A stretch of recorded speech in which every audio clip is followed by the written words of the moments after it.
10. My instantaneous liabilities are 190, because I also gave you a checking account, demand deposit. You can come in anytime you want, get your 90. I lent you 90. I lent you in the form of a checkbook. And I'm hoping that you both don't come in at the same time. And by the way, they get laws passed questioning the frugality of a bank and trying to run it, start a bank run. So now, first of all, we've created money out of nothing. You just started with 100, and now there's 190 of money. That's inflationary and problematic. Why don't we just look at it as like the bank has found a way to allow people to share money? Well, no, they're not sharing money. They're creating new money, which is fraudulent. And also, you own 100, you own 90, and there's only 100, and there's 190. And now the next iteration, I lend to somebody else 81, and a multiplier. That cascades throughout the banking system. As the banks loan each other money, that's fractionally, and you're making loans on top of fractional loans. Right. So if you have a 10% reserve, eventually the 100 gets turned into 1,000. You sort of take the obverse of 10%. Yes. So it's tenfold. So on a pragmatic ground, this creates the Austrian business cycle, which is a problem.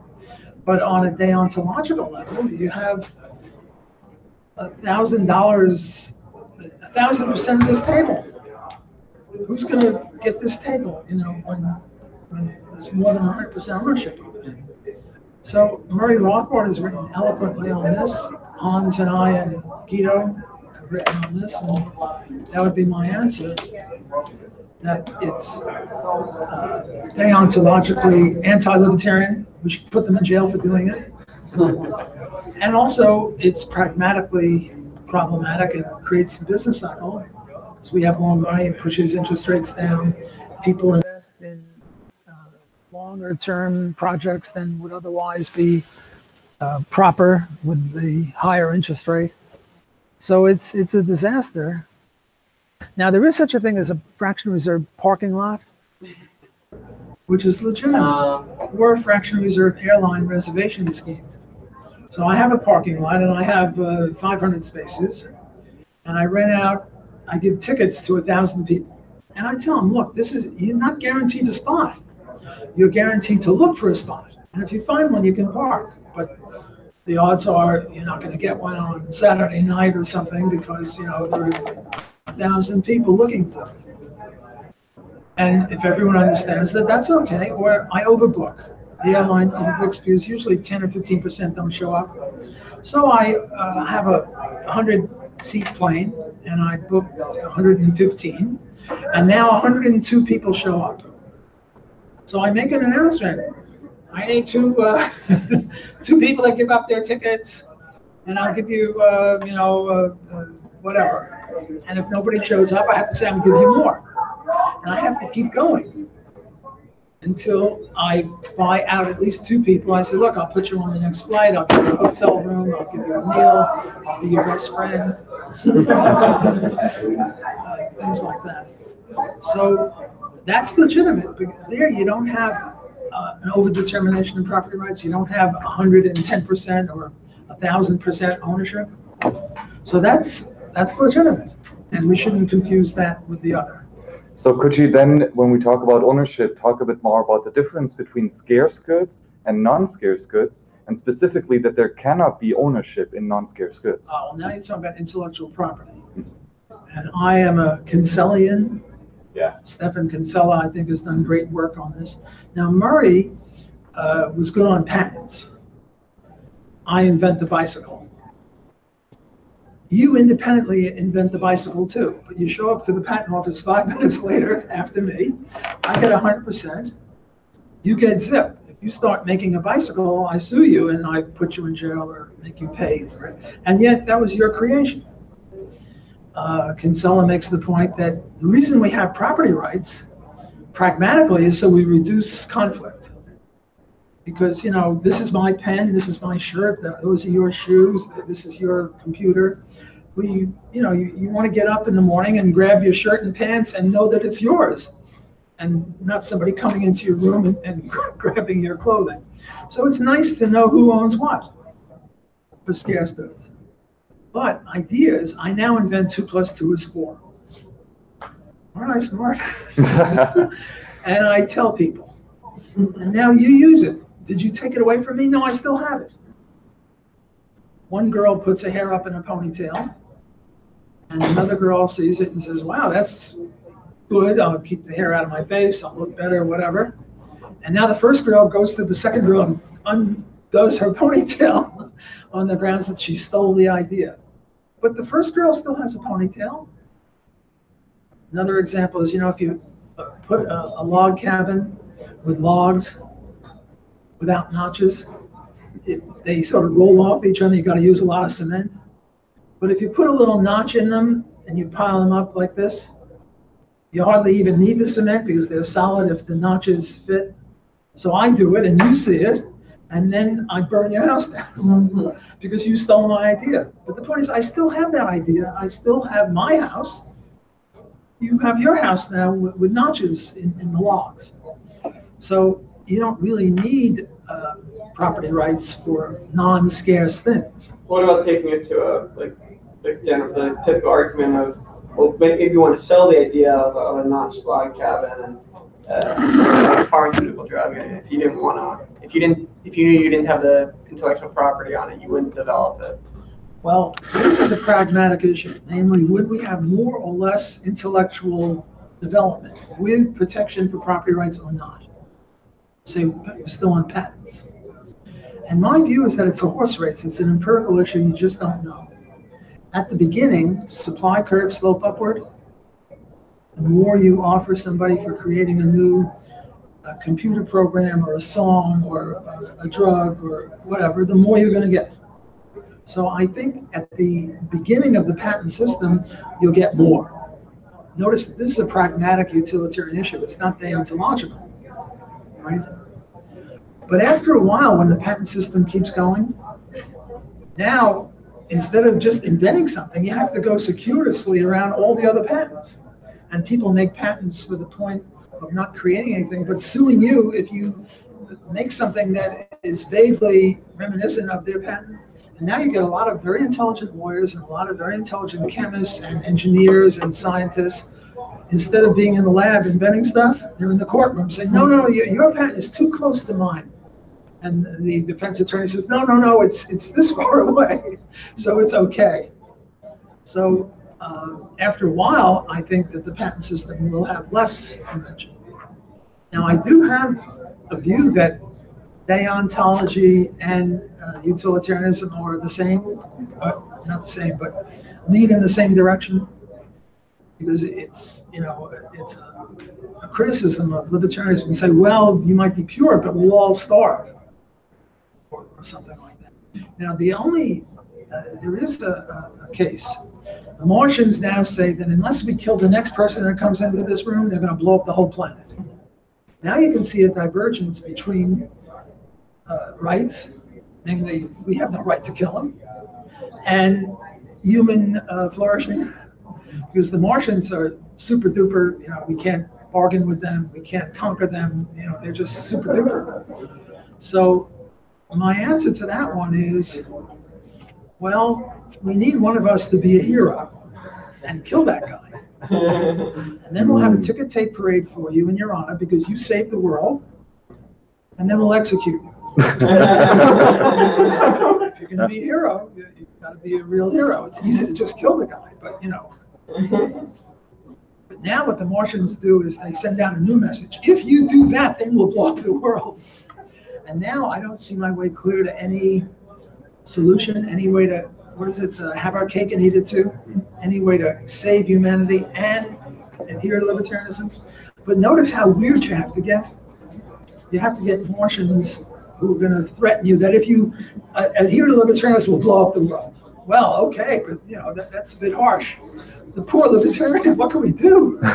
Now, I've written about this, and I'm not satisfied with what I wrote because I like to have our cake and eat it. So if any of you can think of doing a little bit better than I did, tell me. I'll help you get it published. I'll co-author it with you if you want. I've been thinking about that. That issue always pops up when someone is threatening someone else to do coercion. So when you threaten someone, coercion against someone else in order to do coercion against someone else. It's confusing, but that specific scenario. Well, now there's a whole other area of, aren't we supposed to talk about what I talked about, like trade and No. whatever we want? We're anarchists. No principles, no nothing. I do have another seminar tomorrow, Ask Me Anything. Oh, yeah. So, I'm not Even more. that, but what the heck? Okay, now, there is this business. You have A, B, and C. A is the bad guy. Comes up behind B, and he sticks a gun under B's arm and he aims it at C. Got it? Black word. We got it.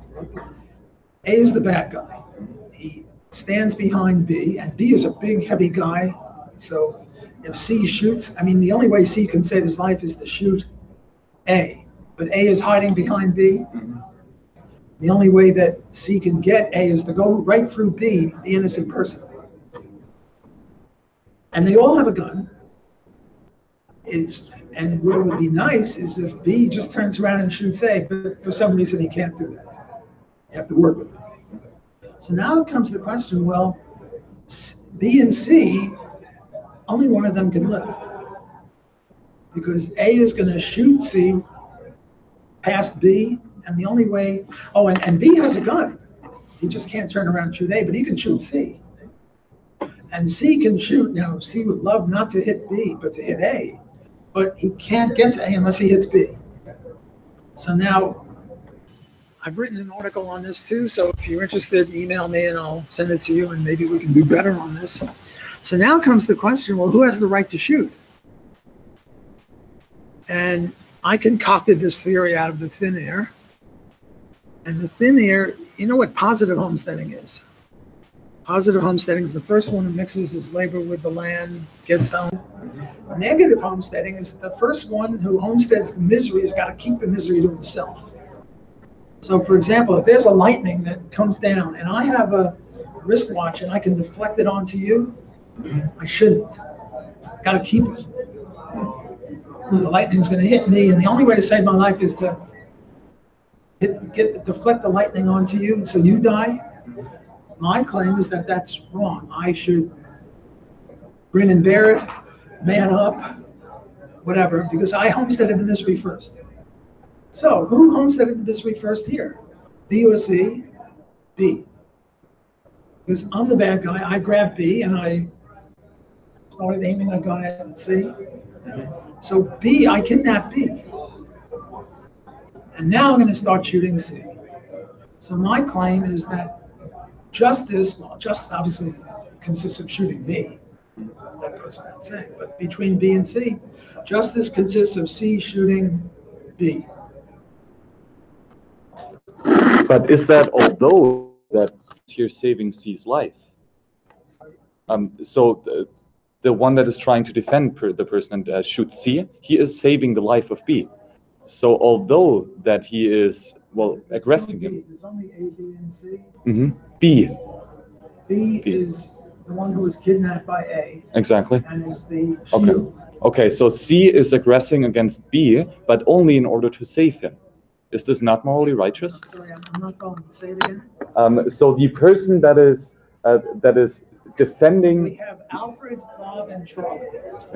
Okay, and Bob is the shield, right? Okay, so Charlie is defending Bob by.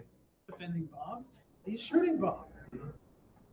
Charlie is shooting Bob in order to save his life. Sorry? Defending Alfred. I'm not hearing you. Bob is involuntarily saving the life of Alfred. Yes, Bob is involuntarily saving the life of Alfred because Bob is a big guy, and the only way for Charlie to shoot. It's a sacrifice, which happens all the time in human history. Our world is not perfect. There are going to be times where sacrifices must be made.